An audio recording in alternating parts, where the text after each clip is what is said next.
નમસ્કાર, નિર્માણ ન્યૂઝની વિશેષ રજૂઆત ઝરોડ કાર્યક્રમ સાથે હું છું યજ્ઞ ત્રિવેદી. દર્શક મિત્રો, આજે ઝરોડ કાર્યક્રમમાં ચર્ચા વિચારણા કરવાની છે ચૂંટણી પક્ષ પલટો અને ઉમેદવારોની યાદીને લઈને. સ્થાનિક સ્વરાજ્ય ચૂંટણીની જાહેરાતો અત્યારે કરી દેવામાં આવી છે, પણ તેની સાથે સવાલ એ જ યથાવત જોવા મળી રહ્યો છે કે હજુ પણ પક્ષ પલટો કેટલો જોવા મળશે. ભાજપમાંથી અત્યારે કોંગ્રેસમાં જતા હોય તે થોડા ઘણા ઓછા અત્યારે તો જોવા મળી રહ્યા છે, પણ તેની સાથે હવે તો એમ કહેવાય ને કે ના શરૂઆત એવી જ થઈ છે કે ના ભાજપવાળા પણ અત્યારે તો કોંગ્રેસમાં જઈ રહ્યા છે, આમ આદમી પાર્ટીવાળા કોંગ્રેસમાં જઈ રહ્યા છે, ભાજપમાં પણ આવી રહ્યા છે. એટલે કે જ્યારે ચૂંટણી આવતી હોય ત્યારે આ પક્ષ પલટાની જે આ મોસમ જોવા મળતી હોય છે તેને લઈને તો સવાલ યથાવત છે, પણ તેની સાથે ઉમેદવારોની યાદીને લઈને પણ આજે મારે વાત કરવાની છે કે જ્યારે આજની વાત કરવામાં આવે તો આજે અરવલ્લીના જે જિલ્લા પંચાયતના તેમજ તાલુકા પંચાયતના જે ઉમેદવારો છે તેમની જે યાદી જાહેર કરવામાં આવી, વડોદરા જિલ્લા પંચાયતની પણ જાહેર કરવામાં આવી, દાહોદની પણ કરવામાં આવી ભારતીય જનતા પાર્ટી દ્વારા. હવે સવાલ એ છે કે આટલો બધો વિલંબ કેમ, તેના લઈને પણ મારે વાત કરવી છે. ત્યારે આ બંને મુદ્દાઓ પર તેમજ અન્ય મુદ્દાઓ પર પણ ચર્ચા વિચારણા શરૂ કરીશું. ચર્ચા વિચારણા કરવા માટે અમારી સાથે જોડાઈ ગયા છે રાજેશભાઈ ઠાકર કે જેઓ રાજકીય વિશ્લેષક છે અને જયવંતભાઈ પંડ્યા કે જેઓ રાજકીય વિશ્લેષક છે. જે આ બંનેનું સૌથી પહેલાં તો સ્વાગત છે. રાજેશભાઈ, શરૂઆત આપનાથી કરવા માંગીશ કે જે પ્રમાણે આમ આદમી પાર્ટીમાં ખેડૂત નેતા રહેલા અને ઘણા વખતથી ચર્ચાસ્પદ બનેલા એવા રાજુ કરપડા કે જ્યારે સ્થાનિક સ્વરાજની ચૂંટણી આવી ત્યારે ભારતીય જનતા પાર્ટીમાં જે આ પક્ષ પલટો જે અત્યારે જોવા મળ્યો તેને સૌથી પહેલાં તો આપ કઈ રીતે જોઈ રહ્યા છો? કારણ કે એક એવા વ્યક્તિ કે જેમણે એક વખતે એમ પણ કહ્યું હતું કે ના ભારતીય જનતા પાર્ટીની સામે જે પણ કંઈ કરવાનું હશે અમે કરીને બતાવીશું, તમામ પ્રકારના પ્રશ્નો ઉઠાવીશું, ને તે અચાનક જ આ પ્રમાણે અત્યારે તો એમ કહેવાય ને કે ભારતીય જનતા પાર્ટીમાં આવી જાય. કોંગ્રેસ દ્વારા ઘણા બધા પ્રયત્ન કરવામાં આવ્યા હતા, પરંતુ એ ક્યાંક અત્યારે તો ન જોવા મળ્યું. સો તમે રાજુ કરપડાને લઈને શું કહેવા માગશો? સાથે એક એવો મુદ્દો એક વચ્ચે જે ચર્ચાયો હતો માયાભાઈ આહિરના પુત્રનો કે જે નવનીત બાલદિયાને જે મારવામાં આવ્યો હતો ને તેઓ પણ કોંગ્રેસમાં જોડાયા હતા, તેને પણ અત્યારે તો આપ કઈ રીતે જોઈ રહ્યા છો આ પક્ષ પલટાની મોસમને? યજ્ઞભાઈ, રાજનીતિની અંદર લોકો સત્તા મેળવવા માટે આવતા હોય છે, એટલે બહુ લાંબા સમય સુધી સત્તાની સામેનો સંઘર્ષ કરી અને લોકોના મુદ્દાઓ માટે કે લોકો માટે આંદોલન કરવાનો એ સમય હવે પૂરો થઈ ગયો છે. અને ગુજરાતમાં તો ખાસ કરીને જે લોકો સૌથી વધારે જોરથી બોલ્યા હોય, સૌથી વધારે ખરાબ બોલ્યા હોય ભારતીય જનતા પાર્ટીનું, એમના શીર્ષસ્થ નેતાઓને વ્યક્તિગત જે લોકો સૌથી વધારે ખરાબ બોલ્યા હોય એ લોકો સૌથી પહેલા ભારતીય જનતા પાર્ટીમાં જાય છે અને વધારે માનપાન સાથે જાય છે. આ એક સિલસિલો શરૂ થયો છે. અને એમાં રાજુ કરપડા તો તમે સમજો કે એક નોન પોલિટિકલ બેકગ્રાઉન્ડ થી એક એવી નવી શરૂ થતી પોલિટિકલ પાર્ટીમાં ગયા અને ત્યાંથી જે છે એ ગુજરાતમાં થોડા જાણીતા થયા. એટલે ક્યાંક ને ક્યાંક હવે એવું થવા માંડ્યું છે કે કોંગ્રેસમાં થી ભારતીય જનતા પાર્ટીમાં જે લોકોને જવાનું હતું એ લોકો જતા રહ્યા, કે તેમની પાસે હજી થોડું ઘણું ગ્રાઉન્ડ પોતાની પાસે હતું કે જેના કારણે ભારતીય જનતા પાર્ટીને એમ લાગે કે આને જોડવાથી 10-20 હજાર કે 5,000 વોટ આપણા એડ થશે, એવા લોકોને ભારતીય જનતા પાર્ટી લઈ લેતી. આમ આદમી પાર્ટી હવે ધીરે ધીરે એવું થવા માંડ્યું છે કે ભારતીય જનતા પાર્ટીની અંદર જવાનું ગેટવે બની ગયું છે. કોઈ પણ નવો માણસ છે જેને રાજકારણની અંદર જઈને કંઈક મેળવવું છે એ ભારતીય જનતા પાર્ટીમાં જાય તો ત્યાં તો 30-40 વર્ષ સુધી સંઘર્ષ કરેલા લોકો ટિકિટની રાહમાં બેઠા છે. કોંગ્રેસમાં એવું છે કે એના પેલું દલા તરવાડી જેવો આખો ખેલ છે અને એમાં દરવાજા ઉપર જ 10 નેતાઓ એવા વર્ષોથી ચોંટીને બેઠા છે કે દરવાજાની અંદર માથું મારીને ઘૂસવું એ મુશ્કેલ છે. એટલે સરળ રસ્તો શું થાય કે નવી જે પાર્ટી હોય તેની અંદર તમને સ્ટેજ જલ્દી મળે, ત્યાં આગળ માણસો ઓછા હોય ટિકિટો આપવા માટે, એટલે ત્યાં આગળ તમને ટિકિટ જલ્દી મળે, કારણ કે ત્યાં તો શોધવાના હોય લોકોને, અને ત્યાંથી થોડું ઘણું પબ્લિકમાં તમારું નામ થતું થાય એટલે એ સરળ પડે કે ત્યાંથી તમે તમારી જે વેલ્યુ છે વેલ્યુના આધાર ઉપર તમારી વેલ્યુ નગરપાલિકાની છે, નગરપાલિકાની ટિકિટ લઈ જાઓ, તાલુકાની છે તાલુકાની, સ્ટેટ લેવલની તમારું ઊભું કર્યું છે તો પ્રદેશ લેવલની નેતાગીરીમાં તમે જતા રહો. આ એક રસ્તો થઈ ગયો છે. એટલે જનારા જે છે અને પક્ષ પલટો જે છે પબ્લિક માટે મુદ્દો નથી રહ્યો. સૌથી બીજી મોટી વાત એ જ થઈ છે. પહેલા એવું હતું પક્ષ પલટો કરનાર લોકો મોં છુપાવતા ફરતા, હવે ધડલ્લેથી થાય છે. આ વખત આપણે જોયું ભાવનગરની જે ઘટના છે એ તો 2 કલાકમાં પાર્ટી આમથી આમ બદલી નાખી, અને એ લોકો પાછા સામી છાતીએ વગર શરમે એ પબ્લિકની વચ્ચે જશે ખરા, અને ગયા પછી પક્ષપલટો કરનારા લોકોમાં તમે ધવલસિંહ ઝાલા, અલ્પેશ ઠાકોર આ 2 અપવાદને છોડી દો બાય ઇલેક્શનમાં હાર્યા એ સિવાય પક્ષપલટો કરનારા લોકો જીત્યા, અને પહેલા જે જીતતા હતા એના કરતા ડબલ કે બમણા વોટથી જીત્યા, સારી લીડથી જીત્યા. એનો મતલબ કે પ્રજાની અંદર પણ હવે પક્ષ બદલે છે એને કોઈ બહુ મુદ્દો ગણાતો નથી, અને ચૂંટણી આવે ત્યારે જ બદલાય. કોઈ માણસ દાખલા તરીકે 5 વર્ષ સુધીમાં કોઈ ચૂંટણી જ ના હોય અને એક પક્ષમાંથી બીજા પક્ષમાં જાય, દાખલા તરીકે એના પક્ષની જે વિચારધારા છે એની સાથે એને કંઈક વાંધો પડ્યો, કે સંગઠન સાથે વાંધો પડ્યો, કે પ્રજાકીય મુદ્દા ઉઠાવવાની બાબતમાં એને ખરેખર વૈચારિક જ વાંધો પડ્યો છે, જવું ગયો છે. 5 વર્ષ સુધી એને જે તે પાર્ટીમાં સંઘર્ષ કરવો છે, પછી કઈ મેળવવું છે બરોબર, પણ રાજ્યસભા આવે, લોકસભા આવે, વિધાનસભા આવે, સ્થાનિક સ્વરાજની ચૂંટણી આવે, અને એ વખતે આ જે મોસમ ખીલે છે એ મને એવું લાગે છે કે આ રાજનૈતિક નૈતિકતા જે છે એનું અધપતન છે. જનારા તો જાય છે, લેનારા લોકો પણ શું જોઈને વિચારી, જો રાજુ કરપડાને લેવાથી ભારતીય જનતા પાર્ટીને જે 80-85% સ્ટ્રાઇક રેટથી મહાનગરપાલિકાઓ અને નગરપાલિકાઓ જીત્યા છે, એમાં શું મોટો ફરક પડી જવાનો હતો, એમને કદાચ ના પણ લીધા હોત તો. પણ સામે વિપક્ષ છે એ સાવ નામશેષ થઈ જાય એવી એક પ્રકારની ધૂન સત્તા પક્ષની, અને લોકોને સત્તાની સાથે રહેવા માટે ગમે તે કરી અને કાલ શું બોલ્યા થાય, કાલ શું નથી બોલ્યા, આ બધું જ ભૂલી જાય, અને સામે બંને પક્ષ જે છે એ પોતપોતાના લાભ જોઈ અને આ ગોઠવણ પાડી દે છે. પણ આખરે આના કારણે થાય છે શું, દરેક પાર્ટીના કલ્ચર બગડતા જાય. તમે બહુ બધા લોકોને તમારી વિચારધારાથી બહારથી જઈને લઈ આવો, એના કારણે એનો જે આ જે સ્વભાવ છે ને, આ સ્વભાવ કાયમ રહેશે. તમારા ત્યાંથી મધ જયારે ચૂસાઈ જશે ત્યારે માખી ઉડીને બીજે મધ હશે ત્યાં જતી રહેશે. એટલે સત્તા જ જેનો પ્રાણવાયુ હોય રાજનીતિની અંદર, એવા લોકોનો ભરોસો કેટલો અને કેવો અને કેટલા લાંબા સમય સુધી કરવો. આજે રાજુ કરપડાએ પોતે જ એક સ્ટેટમેન્ટ આપ્યું કે ભાજપ સત્તામાં છે એટલે સત્તા સાથે રહીએ તો કામ વધારે થાય, અને એનો કાઉન્ટર સવાલ એવો હતો એક પત્રકારનો કે ભાઈ સત્તા નહીં હોય તો તમે બીજે જતા રહેશો.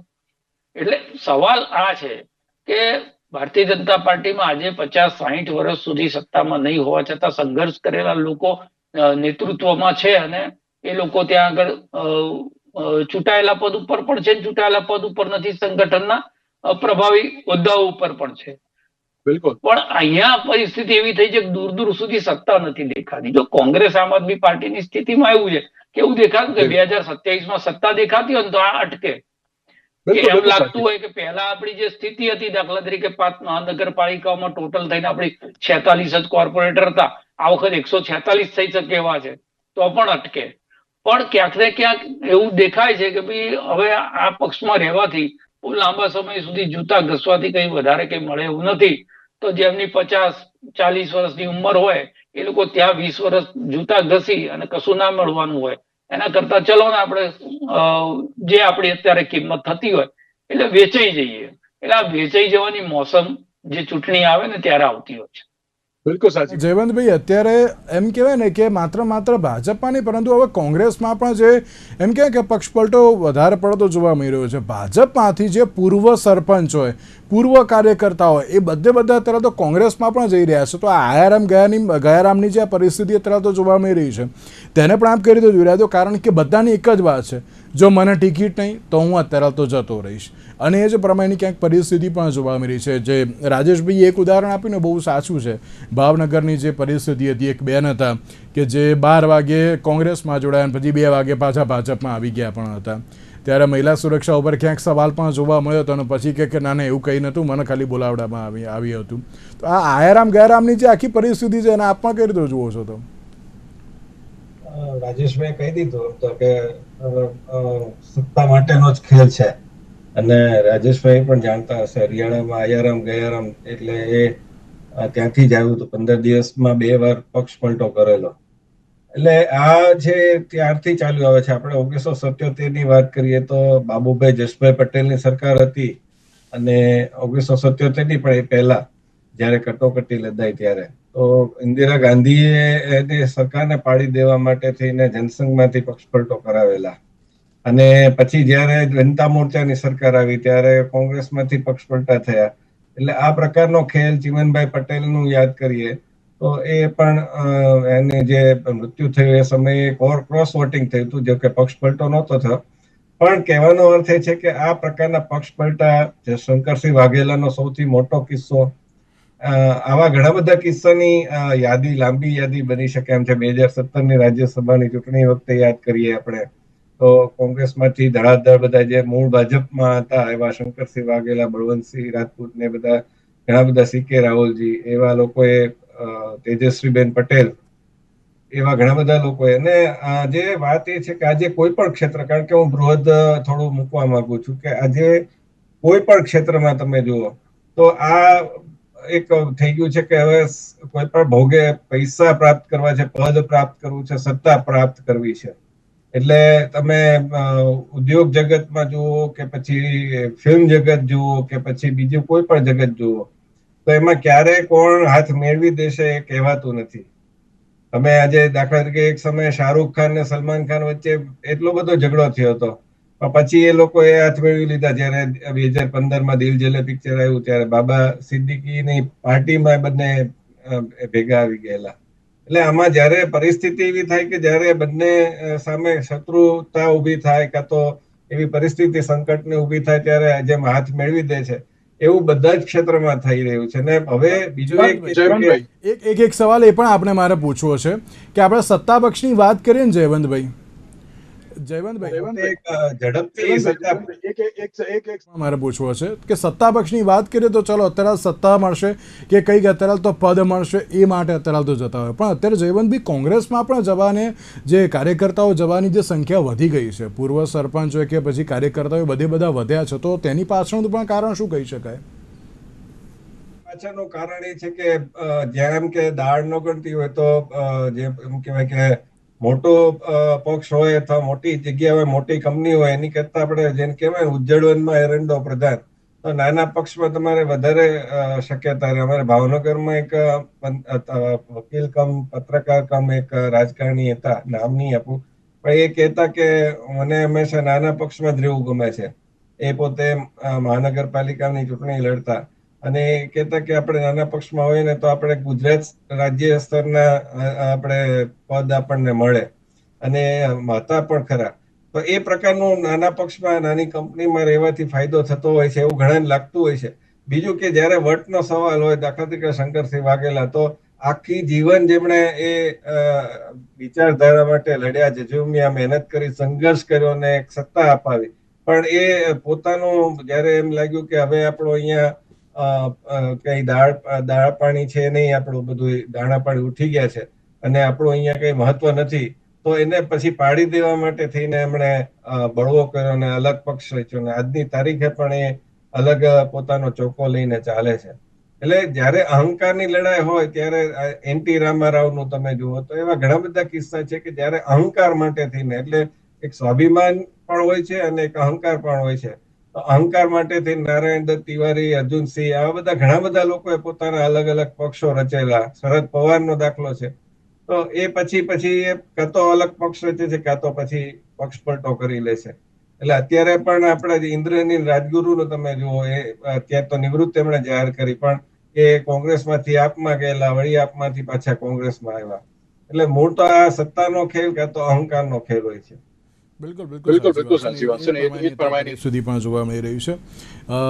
બીજો એક સવાલ જયવંતભાઈ આપને જ પૂછવા માંગીશ કે જ્યારે આપણે વિરોધ પક્ષની વાત કરવામાં આવે તો અત્યારના સમયમાં હજુ પણ જે રાજકીય પક્ષ દ્વારા ઉમેદવારોની જે યાદી જાહેર કરવામાં આવતી નથી, તે કયા કારણોસર? કારણ કે એમ કહેવાય ને કે તમારી જોડે અત્યારે ઉમેદવારો પણ છે, બધું જ છે, તો પછી અત્યારે યાદી જે જાહેર કરવામાં વિલંબ કેમ?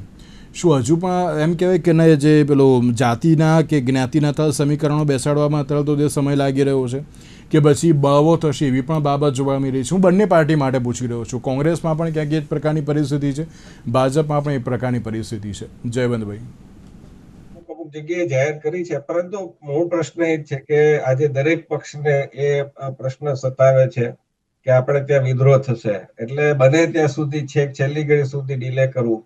કોંગ્રેસ વિપક્ષમાં છે તો પણ એને આ પ્રશ્ન સતાવે, ભાજપ છે સત્તા પક્ષમાં છે, શિસ્ત છે, બધું જ છે.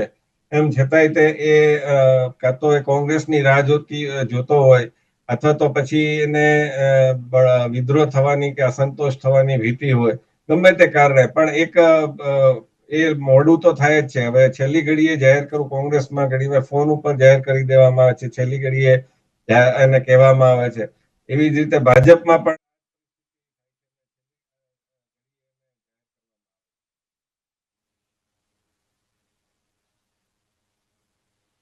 હલો જી જયવંતભાઈ. અને સાથે મારે જી કન્ટિન્યુ. નહીં, એટલે આ જ કારણ છે, બાકી કોઈ કારણ નથી.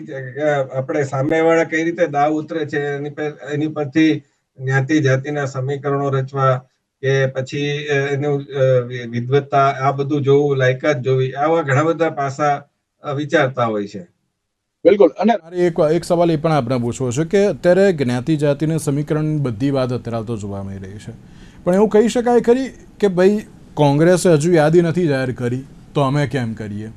કોંગ્રેસે જે યાદી જાહેર કરે, ધારો કે અહીંયાથી આ નામ જાહેર કર્યું કે અત્યારે તો ઠાકોર છે, તો એની સામે અત્યારે તો અમે આ પક્ષ આ અમારો ઉમેદવાર અત્યારે તો મૂકી દઈશું. શું એ વિચારધારાની સાથે પણ અત્યારે તો બંને પક્ષો અત્યારે તો ઉમેદવારો જાહેર નથી કરતા? કારણ કે એક એવી પણ વાત જે સૂત્રો તરફથી ખબર પડી છે કે જ્યાં ખબર છે કે બળવો નથી થવાનો, કે જ્યાં ભડકો નથી થવાનો, એની યાદી જાહેર કરી દીધી છે બધાએ, પણ જ્યાં ખબર છે કે અહીંયા અત્યારે તો આ પ્રકારની પરિસ્થિતિ ક્યાંક જોવા મળે તો એની યાદી અત્યાર સુધી પણ અટકાવી રાખી છે તેમ ના, એટલે જો ભારતીય જનતા પાર્ટીના પરિપ્રેક્ષમાં જોઈએ ને તો બીજેપીમાં અમદાવાદ, વડોદરા, સુરત અને રાજકોટ, આ ચારમાં તો એમની સામે કોઈ સ્પર્ધા જ નથી. આમ જોવા જાવ તો ચાર મોટી મહાનગરપાલિકાઓ, એમાંથી 46 બેઠકો જે છે વિપક્ષની પાસે છે. હવે અમદાવાદ પશ્ચિમની સીટો હોય તો એ જાહેર કરવામાં ભારતીય જનતા પાર્ટીને ક્યાં કોંગ્રેસના લિસ્ટની રાહ જોવાની જરૂર, કે જ્યાં આગળ 2,500 વોટ માંડ મળતા હોય ઉમેદવારોને વિપક્ષી પાર્ટીના. પણ તમે જે કીધું ને એ વાત બિલકુલ સાચી છે. જ્યાં જીતવાની શક્યતાઓ વધારે હોય ત્યાં સ્પર્ધા પણ વધારે હોય, અને ભારતીય જનતા પાર્ટીમાં ટિકિટ મેળવવી એટલે કોર્પોરેટર થઈ જવાની ગેરંટી. આ એક સર્વસામાન્ય માન્યતા છે, એમાં ખાસ કરીને અમદાવાદ પશ્ચિમ વિસ્તાર માટે, જ્યાં લગભગ 65 જેટલી સીટો આવે છે. હવે તમે ગઈ વખતની ચૂંટણીનું એનાલિસિસ કરો ને તો 65 પેનલો ભારતીય જનતા પાર્ટીની સીધી ઉતરી છે, જ્યારે કોંગ્રેસની માત્ર 4 પેનલ ઉતરી ને એ ઓવેસીની પાર્ટીની 1 પેનલ ઉતરી. એ સિવાય પેનલો તૂટી છે. એટલે જ્યાં આ કોમ્પિટિશન છે ત્યાં બરોબર છે કે એકબીજાની રણનીતિની રીતે રાહ જોવાતી હોય.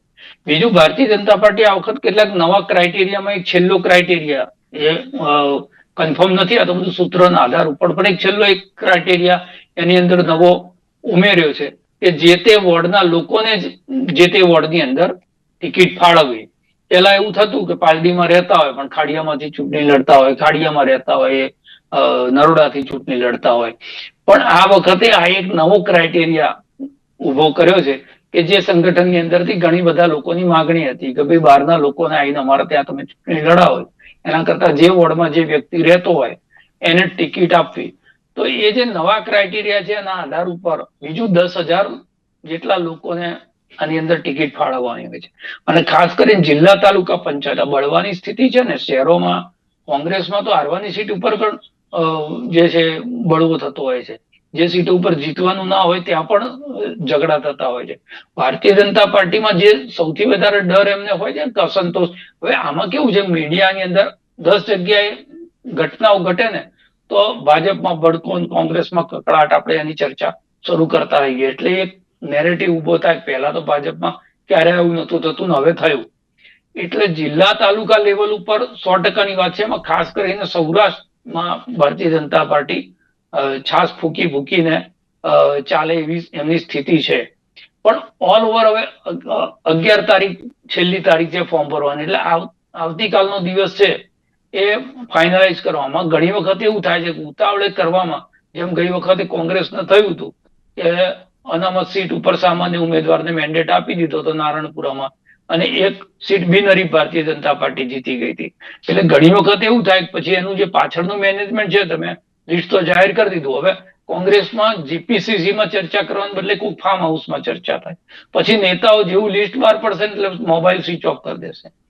અને એના પછી જે અંધાધૂંધી સર્જાય છે એ જે મેનેજમેન્ટ છે ને એ મેનેજમેન્ટ થી આ લોકો ડરતા હોય છે. ભાઈ 4 દિવસ પહેલાથી થશે તો એટલા દિવસ વધારે મીડિયામાં ચર્ચામાં રહેશે. આપણે છેલ્લા દિવસે આપી દો, પછી જે થવું હશે એ થશે. આપણે ચૂંટણી પ્રચારમાં નીકળી જઈશું અને એક જ દિવસ ચર્ચા થઈ પછી તો ચૂંટણીની પ્રચારની ચર્ચાઓ શરૂ થઈ જશે. એટલે આ બધા કારણો હોય છે. અને જેમ ભારતીય જનતા પાર્ટી એક કારણ હોઈ શકે ખરી રાજેશભાઈ? આંતરિક વિખવાદ એટલે જો આ તો મહત્વાકાંક્ષીઓનો મેળો છે. દરેકને એક એક વોર્ડમાંથી જો 900,000 આટલા લોકોએ દાવેદારી કરી હોય, તમે વિચાર કરો કે કાલની જ એક ડિબેટમાં મેં કીધું હતું કે આમ આદમી પાર્ટી, કોંગ્રેસ, ભારતીય જનતા પાર્ટી આ બધાનો સરવાળો મારો તો એક એક વોર્ડમાં 1500 લોકોએ ટિકિટ માંગી. હવે આટલા લોકો ખરેખર જો સેવા માટે તત્પર હોય તો કોઈ સમસ્યા વોર્ડમાં રહેવી જોઈએ ખરી? વરસાદમાં પાણી ભરાય તો એ 1000માંથી 500 લોકો પણ રસ્તા ઉપર હોય અને લોકોની મદદ કરતા હોય. ટ્રાફિક ક્યાંક થઈ ગયો છે, ટ્રાફિકમાં 100 જણા અલગ અલગ પાર્ટીના જે પાર્ટી સાથે હોય એ લોકો રસ્તામાં, એવું નથી થતું. બધાને સેવા જે છે એ ટિકિટ લઈને જ કરવી છે. અને એટલે આજે છે એ ધીરે ધીરે 30 વર્ષથી ભારતીય જનતા પાર્ટીની સત્તા છે. એમાં પાછો એક બોજો હોય. એ લોકો એટલે જ રિફ્રેશમેન્ટ કર્યા કરે છે. ભાઈ નવા નિયમો લઈને નવા લોકોને ટિકિટ આપવી. કારણ કે એકના એક નહીતર કોંગ્રેસ જેવું થાય કે એકના એક સર્કલની અંદર બધું સત્તાની વહેંચણી ના થાય તો કાલ ઉઠીને જે સંતોષ છે અને એમાંથી જૂથો ઉભા થાય. એટલે પ્રયત્ન એવો કરે છે કે નવા લોકોને આપણે આપીએ. નવા લોકોને આપવામાં બધાને આશાવાદ એવો હોય છે કે ભાઈ મને પણ ટિકિટ મળશે, મને ટિકિટ મળશે. અને એના કારણે આટલી બધી દાવેદારીમાં આપવાની તો માત્ર 4 જ જણની છે એક વોર્ડમાંથી ટિકિટ. એટલે આ બધી એક્સરસાઇઝ છે. માથાનો દુખાવો જનરલી હોય છે. એટલે ટિકિટ આપવી, ટિકિટ આપ્યા પછીનું ડેમેજ કંટ્રોલ કરવું, આ બંને એક સાથે થતું હોય છે. અને એટલે જેને નથી આપવાની, જેને સાચવવાનો છે એની પ્રક્રિયા પણ આ સેન્સ પ્રક્રિયાની સાથે સાથે જતી હોય છે. એને ટિકિટો અપાઈ જાય પહેલા મનાવવાની કોશિશો ચાલુ થઈ જતી હોય છે કે ભાઈ આને ટિકિટ આ વખત આપીએ છીએ ને આટલા કારણ છે, પણ તમને સંગઠનમાં કે બીજે કોઈ જગ્યાએ મહત્વ આપીશું. એટલે આ બધી એક્સરસાઇઝના કારણે ઘણી વખત ઘણું લેટ પાર્ટીઓ કરતી હોય છે. અમુક વાર જયવંતભાઈ એવી પણ બાબત કહી શકાય ખરી કે ઉમેદવાર પસંદગીમાં જે આ વિલંબ જોવા મળી રહ્યો છે એ પછી મજબૂરી કહેવાય કે પછી માસ્ટર સ્ટ્રોક કહી શકાય એને? માસ્ટર સ્ટ્રોક નું નામ અપાય છે, બાકી તો વ્યવસ્થા જ હોય છે. કોઈ માસ્ટર સ્ટ્રોક હોતા નથી. મેં કહ્યું એમ કે જીતી જાવ તો માસ્ટર સ્ટ્રોક. હા, જીતી જાવ તો માસ્ટર સ્ટ્રોક.